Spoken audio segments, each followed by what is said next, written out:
There's no longer any doubt that Afghan civilians were injured in Friday's airstrike. Anytime anybody is hurt, it is something that gives pause to everybody, particularly when they're young people, still children. The airstrike on 2 fuel tankers hijacked by the Taliban was called in by German troops. And the incident is bound to further erode German public support for the war. 42 NATO countries have sent troops to Afghanistan, and virtually across the board, polls show voter support for the mission is falling. 52% of Canadians don't want their military's mission extended. In France, 64% of people disapprove of keeping French troops in. And 59% of those polled in Britain say UK troops should withdraw. Of the Afghan government. Back in April, President Obama pressed NATO members for more help in Afghanistan.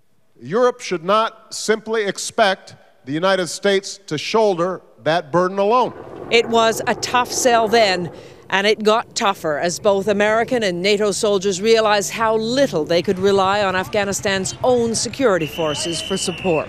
Major problems with quality of leadership, with corruption, with links to narco-traffickers, with defections. Add to that this week mounting evidence of fraud in Afghanistan's August presidential elections. I'm concerned. The opposition candidate, Abdullah, says that ballot box stuffing and voter intimidation occurred on a massive scale.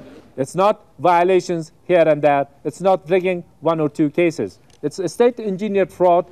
As the citizens of NATO countries watch their young soldiers come home in coffins, more and more are deciding that the cost of continuing to fight in Afghanistan is just too high.